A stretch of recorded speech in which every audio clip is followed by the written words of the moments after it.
teman-teman semua, pernah nggak sih kita bertanya-tanya kenapa ya ada organisasi, sekolah, bahkan bisnis itu bisa berkembang pesat? Nah, salah satu kuncinya ada di analisis SWOT. Tenang, ini bukan hal rumit kok. Analisis SWOT justru cara simpel untuk memahami posisi kita sekarang supaya kita bisa tahu nih langkah apa yang harus diambil ke depannya. Nah, di kesempatan kali ini, kami dari kelompok 2 mata kuliah Perencanaan, Pemantauan, dan Penilaian Program Kesehatan akan membahasnya bersama kalian. Yuk, kita pelajari bareng-bareng. Perencanaan strategis adalah suatu proses yang dimulai dengan menentukan tujuan dasar, lalu menyusun strategi dan kebijakan sampai membuat rencana yang detail. Tujuannya adalah supaya sebuah strategi bisa dijalankan dengan baik. Perencanaan strategis punya banyak fungsi penting nih. Yang pertama, menetapkan prioritas sehingga organisasi tahu mana yang paling penting untuk dikerjakan lebih dulu. Yang kedua, memusatkan tenaga dan sumber daya agar waktu, biaya, dan energi dapat digunakan secara efisien. Yang ketiga, memperkuat sistem kerja sehingga lebih teratur dan tidak terjadi tumpang tindih. Yang keempat, menyatukan arah seluruh anggota organisasi agar bergerak menuju visi yang sama. Yang kelima, menyepakati target sehingga keberhasilan dapat diukur secara jelas. Dan yang terakhir, menilai serta menyesuaikan tujuan apabila ada perubahan lingkungan ataupun kebijakan. Selanjutnya, saya akan menjelaskan mengenai analisis SWOT. Jadi, analisis SWOT merupakan sebuah perencanaan yang digunakan untuk melihat kekuatan, kelemahan, peluang, dan ancaman dalam suatu proyek atau organisasi. Dengan metode ini, kita bisa lebih mudah memahami kondisi internal maupun eksternal yang sedang dihadapi. Kemudian ada fungsi utama analisis SWOT, antara lain untuk mengevaluasi kinerja organisasi dengan cara menilai kelebihan dan kekurangannya, membantu menyusun perencanaan strategi yang lebih tepat dengan mengenali peluang serta ancaman, dan menjadi dasar pengambilan keputusan agar strategi yang dipilih lebih terarah dan kuat. Nah, sekarang kita masuk ke kerangka analisis SWOT. SWOT adalah singkatan dari strengths, weakness, opportunities, dan threats. Pertama adalah strength. Ini hal-hal positif dari dalam yang bisa jadi modal utama. Contohnya, tenaga kesehatan yang kompeten, adanya kader posyandu yang aktif, atau fasilitas pemeriksaan gizi anak yang memadai. Kedua adalah weakness.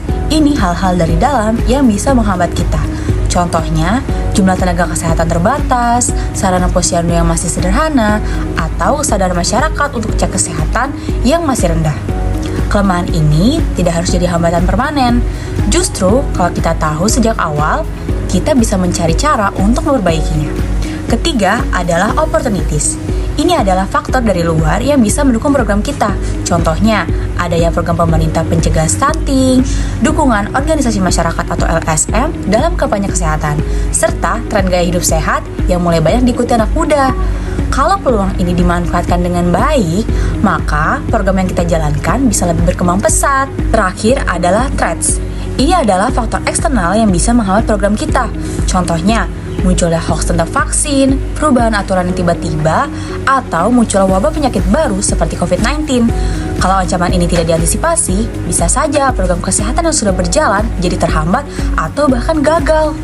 Setelah kita memahami kerangka SWOT, di bagian ini kita akan membahas bagaimana SWOT dapat digunakan untuk membantu fasilitas kesehatan dalam meningkatkan kualitas layanannya.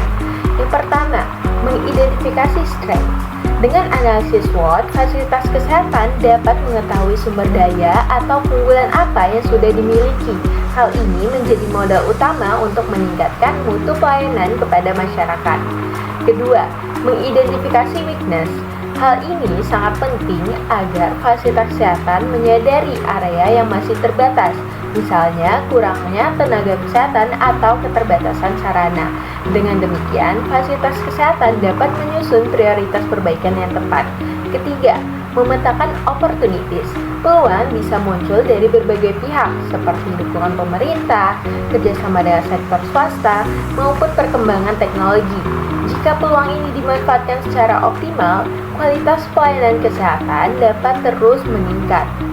Dan yang terakhir, yaitu mengantisipasi threats.